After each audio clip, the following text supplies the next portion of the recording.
this time, Judge Renzi will administer the oath to Mayor Graham.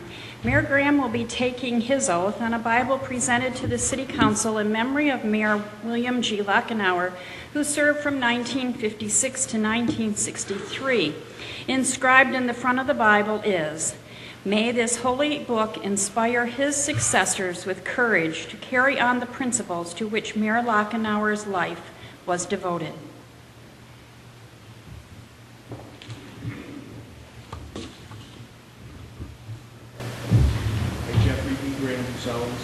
I, Jeffrey E. Graham, do solemnly swear that I will support the Constitution of the United States that I will support the Constitution of the United States and the Constitution of the State of New York, and the Constitution of the State of New York, and that I will faithfully discharge the duties of the Mayor of the City of Watertown and I will faithfully discharge duties of the Mayor of the City of Watertown according to the best of my ability, so help me God. according to the best of my ability, so help me God.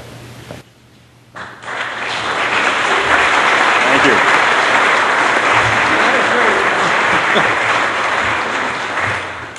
Thank you very much, and to all of you who've come out on such a foul day weather-wise, it certainly is a wonderful thing.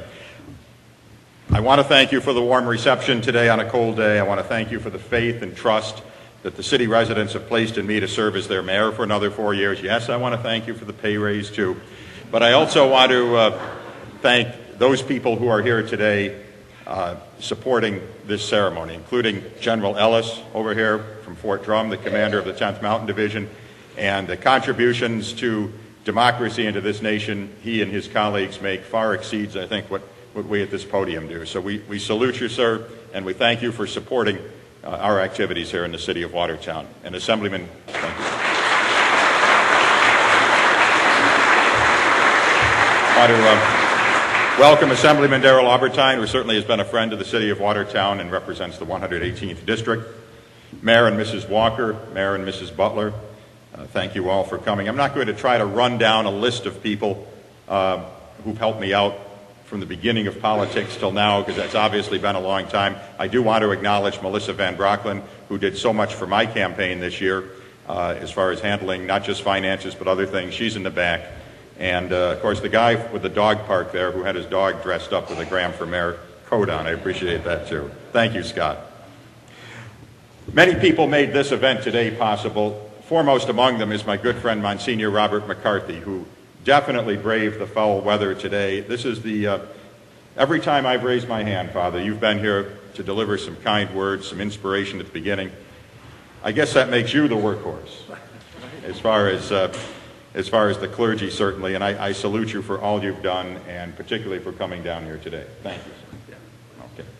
And, of course, we thank Father LaBath for coming, Judge Renzi, our wonderful city clerk, Donna Dutton, the library board, including the director, Barbara Wheeler, and her staff, and, of course, city manager Mary Corvo and her staff, Donna and Sonia, and all of those who sent out the invitations and arranged the cookies and everything else to make this a great event. I also want to use the webcast of this ceremony to say hi and thank you to my mom and my brother Bruce, who are living in North Carolina. They had the sense not to try to book a flight today with this weather. It is always the strength, love, and support from family and friends who make whatever any of us do possible. And as you are in this office longer, you realize that more and more. On this historic fourth inaugural, I feel a little like Liz Taylor did on her later marriages. I know the routine, but I just don't know how to make the event interesting. Well, I'll do my best in a spirit of optimism and hope, tempered by our mutual desire for brevity. We are awestruck today as we stand in this magnificently renovated Flower Memorial Library. We are here today to welcome two new members of City Council, Roxanne Burns and Joe Butler Jr. To both of you, congratulations and welcome. Your talents and your love of this city will make the next 4 years productive for us all, and your work will be a source of pride for you and your families. You'll be following in the footsteps of our departing members, Timothy LaBeouf and Stephen Bradley. Gentlemen, my thanks for your service and best wishes to you and your families as you find new ways to help our city. And let's acknowledge their contribution as well.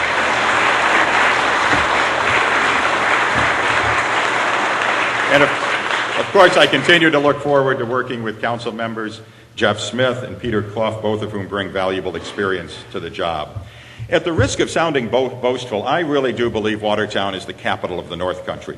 We are a center for government, commerce, culture, and so much more. Now, I know we don't exist in a vacuum. In fact, the upcoming census may actually show that the city of Watertown will become the second most populous municipality in the county.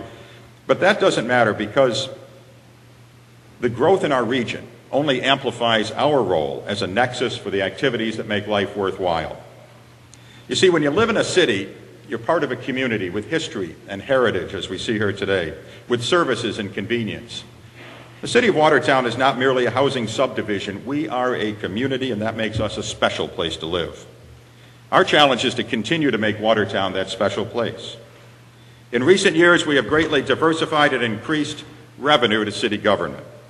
Through our efforts, we now see that only $1 out of every $5 we spend at City Hall comes from the property tax. And this broad-based funding of our city means we understand that our neighbors in the adjacent towns, especially the town that shares our name, have become partners in building a greater Watertown that serves as the hub of a region. You know, we're proud to host folks from all over to facilities like our library, our beautiful Thompson Park, Black River, and our arena.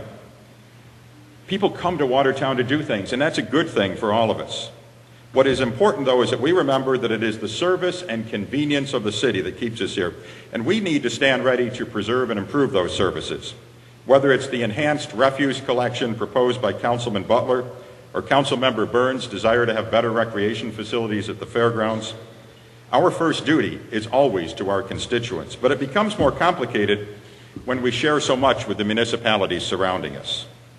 We must understand, for instance, that the transportation challenge, those who don't have a car at their beck and call, who need a bus, they need to have bus service that serves their needs, and maybe we need to worry less about the borders that only people our age and older seem to know exist.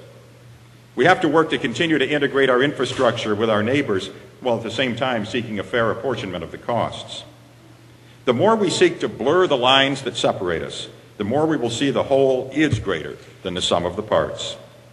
That's going to be the challenge of the coming 4 years, to reach out and do a better job of making our neighbors our partners and reduce the caustic rhetoric that sometimes consumes us. In these times of growth and opportunity, we must see our corner of the world the way Franklin Roosevelt saw the whole world when he delivered his 4th inaugural on January 20th, 1945. We can gain no lasting peace if we approach it with suspicion and mistrust or fear. We can only gain it if we proceed with understanding, the confidence, and the courage which flow from conviction. More simply put, let us take inspiration from the words of Emerson. The only way to have a friend is to be one. Let all of us who enjoy this city and what it has to offer move forward today as friends, committed to doing great things, and prayerful the Almighty will give us the vision to see our way clearly, to see the way that leads to a better life for ourselves and for all of our fellow men. Thank you again, and may God continue to bless this great city.